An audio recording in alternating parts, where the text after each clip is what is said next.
The afternoon light in the Mojave that day was the color of brushed brass, soft and burnished, with long shadows pooling under every creosote bush.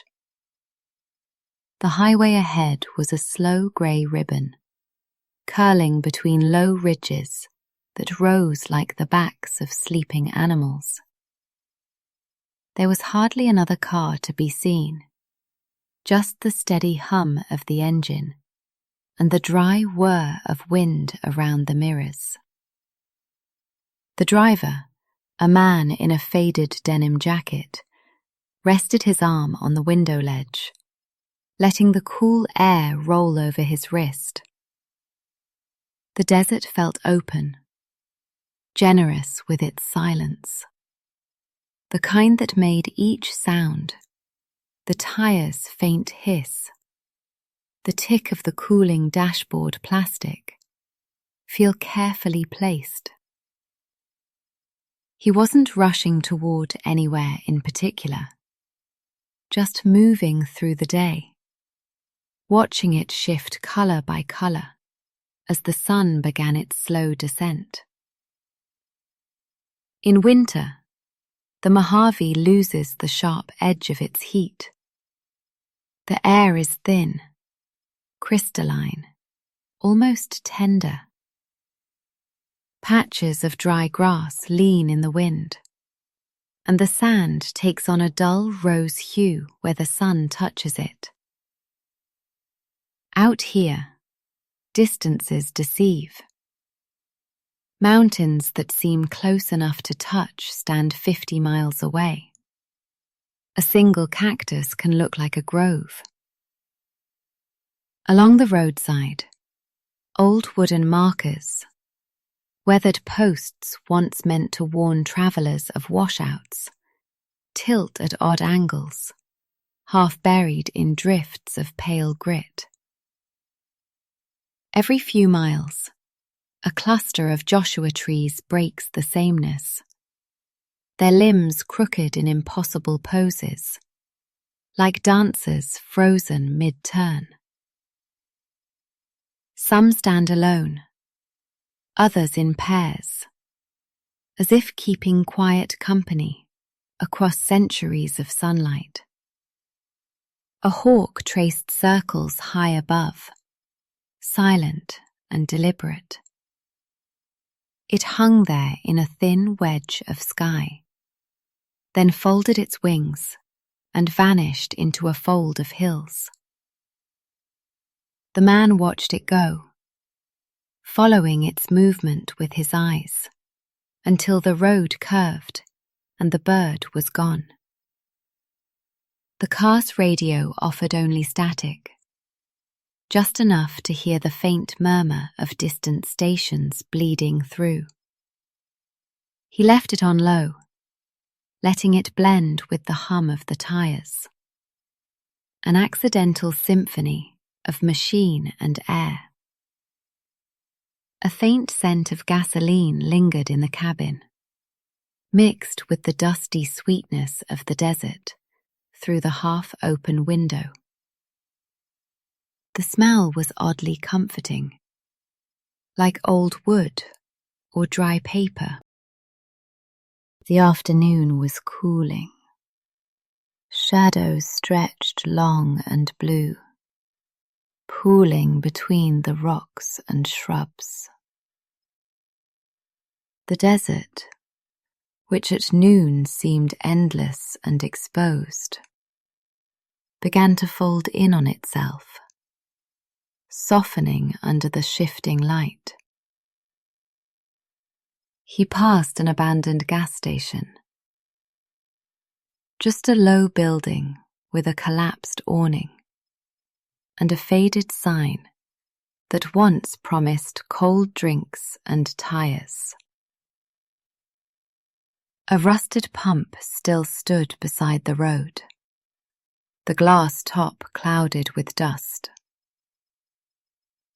Beyond it, an old refrigerator lay on its back, its door missing. filled now with a tiny drift of sand. Someone had painted a word on the building's side years ago. Maybe welcome or market. But the letters had been chewed down to ghosts by wind and sun. He slowed as he passed, looking at it the way one might look at a photograph from another life. Further along, the land opened into a wide plain scattered with boulders. Some of them were as big as small houses, rounded smooth by centuries of storms. A few carried streaks of black desert varnish, like ink brushed over old parchment. The man pulled over and stepped out, stretching his legs. The air was cold enough that his breath showed faintly. The silence was enormous. Not the absence of sound, but a layered quiet, full of tiny movements. The scratch of sand grains tumbling in the wind. The soft metallic ping of the car's engine cooling. A distant raven's single note. He stood there for a long while, hands in his pockets, watching the sky change from gold to a deepening blue. A short path led from the roadside toward a dry wash. He followed it, his boots crunching over the gravel. The wash twisted like a shallow riverbed, lined with sagebrush and fragments of old bottles caught in the silt. At the bend, he found the remains of a campfire. A ring of stones and a few charred sticks. Someone had left behind a tin coffee can, rusted through at the bottom, and a flattened sleeping mat half buried nearby. He imagined a traveller from another season, maybe a trucker, maybe a wanderer, resting here one night under the sweep of stars. The thought brought a quiet ache, the kind that sits somewhere between nostalgia and peace. He turned back toward the road, the wind tugging lightly at his jacket. The drive resumed. The highway began to climb, winding through a low pass where the rock changed colour, from sand-coloured to ochre, then to an almost violet hue in shadow. The car's tyres hummed louder on the coarse asphalt. Ahead, the sun hovered just above the horizon, a pale disk rimmed with gold. The sky was widening into dusk, streaked with the faintest threads of pink and grey. He switched on the headlights, though the light still lingered. The beams caught flashes of movement along the roadside. A hare darting across, a tumbleweed rolling fast as a living thing. He smiled at the tumbleweed's persistence, the way it kept its rhythm, no matter how the wind shifted. He thought briefly of stopping for the night. There were small motels scattered along this stretch, places with names like Desert Star Lodge or Sands Motel, each with a flickering sign and a row of empty chairs outside. But he wasn't tired yet. The drive itself was the purpose, not the destination.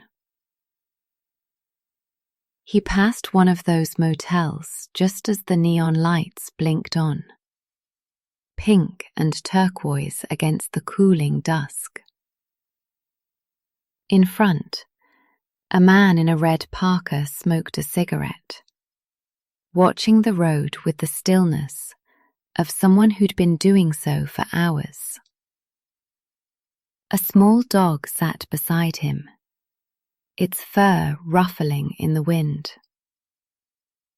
The driver lifted a hand in a lazy wave as he passed. The man by the motel returned it, a slow, easy motion, then went back to staring into the fading light. Beyond the motels, the land flattened again. The moon was already up, a half-moon, clear and sharp, rising over a ridge of black volcanic rock. The lighted cast was cold and clean, painting silver outlines around every stone and bush. The desert seemed transformed under it, more dream than landscape. The driver turned off the radio and lowered the window all the way. The wind came in, cool and steady, carrying the scent of minerals and night. It filled the car like water, pressing softly against his face. Somewhere far off, he saw the glint of a train moving across the plain, its lights tiny and rhythmic, a silent thread of motion cutting through the dark. He followed the train's progress for a while, matching its speed in his mind. Each boxcar blinked briefly into view, then vanished again behind a rise. He thought of the people aboard, perhaps an engineer in the cab, sipping coffee, watching the same stars emerge one by one. The thought made the desert feel smaller, more connected. The sky above him deepened to indigo, scattered with early stars. Orion hung low, his belt clear and perfect. He turned off the headlights for a few seconds, letting the darkness fill everything. The road glowed faintly in moonlight, pale as bone. The sensation was weightless, as though he were gliding across the surface of another world. When he switched the lights back on, he saw a small diner ahead.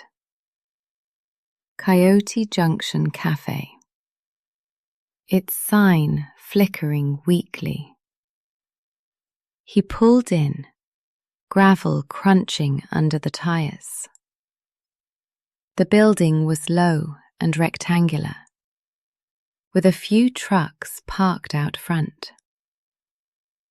Inside, the yellow light spilled onto the ground like a pool of warmth. He stepped out and stretched again, his joints stiff from the drive. The air smelled faintly of frying oil and coffee. Inside, a jukebox played a slow tune from decades ago, its sound soft and slightly warped. A waitress with grey hair and a gentle smile poured him coffee before he could ask. There were only 2 other customers, an older couple sharing pie, speaking in low voices. The clock above the counter ticked audibly, each second blending with the hum of the fluorescent light. The coffee was strong and a little bitter. He drank it slowly, feeling it spread warmth through his chest. On the wall near the door hung a map of the Mojave, marked with red pins and handwritten notes. Someone had written in neat block letters, "Never underestimate how quiet it gets out here." Beneath that, another hand had added, "And how much you'll miss it later." He smiled at that, finished his cup, and left a few bills on the counter. When he stepped back outside, the temperature had dropped further. The stars were thick now, spilling across the sky in pale rivers of light. Back on the highway, the road was empty again. The moon had climbed higher, turning the desert into a vast sheet of silver and shadow. He drove with one hand on the wheel, the other resting loosely on the door. The rhythm of the tires, the whisper of wind, and the hum of the motor became a kind of music, a lullaby written by distance and night. In the rearview mirror, the diner's light faded, then disappeared completely. Ahead lay miles of open road, gently sloping toward a horizon that shimmered faintly with moonlight. As the hours thinned toward evening's end, the desert seemed to breathe slower. The wind dropped, leaving only the soft pulse of the engine. He passed through a stretch where the sand had drifted over the asphalt in smooth ripples, like the frozen surface of water. Each curve brought a new shape to the land, a cluster of rocks that looked like sleeping figures, a dry lake bed pale as frost, a line of distant hills rising like the edge of a dream. He thought briefly of stopping to sleep in the car, but the idea of moving forward, of staying within this quiet current of time, felt better. Eventually, the road began to descend. The air warmed slightly, though it was still crisp enough to sting his fingertips when he reached for the window crank. The desert spread below him in a wide basin, shimmering under the half moon. It looked endless, though he knew somewhere beyond the far ridges there would be another town, another diner, another stretch of road. The thought was comforting. The idea that the world could keep unfolding, always offering more silence to travel through. When he finally pulled over again, it was on a flat stretch with no landmarks at all. Just sand, stone, and sky. He turned off the ignition. The sudden stillness was immense. The stars above felt close enough to touch, each one sharp as a pinprick. The desert air smelled faintly metallic, clean and cold. He leaned back in the seat, closed his eyes, and listened. There was no sound except the faint ticking of the engine cooling, and far away, the whisper of wind moving through the Joshua trees. In that moment, with the road behind him and the open dark ahead, he felt the world balance perfectly. Motion, and rest, silence and sound, distance and home. The desert held it all, vast and unhurried, breathing around him like a living thing. And in the steady hum of that stillness, he drifted, not asleep, not awake, just carried softly forward into the dream the desert was always dreaming.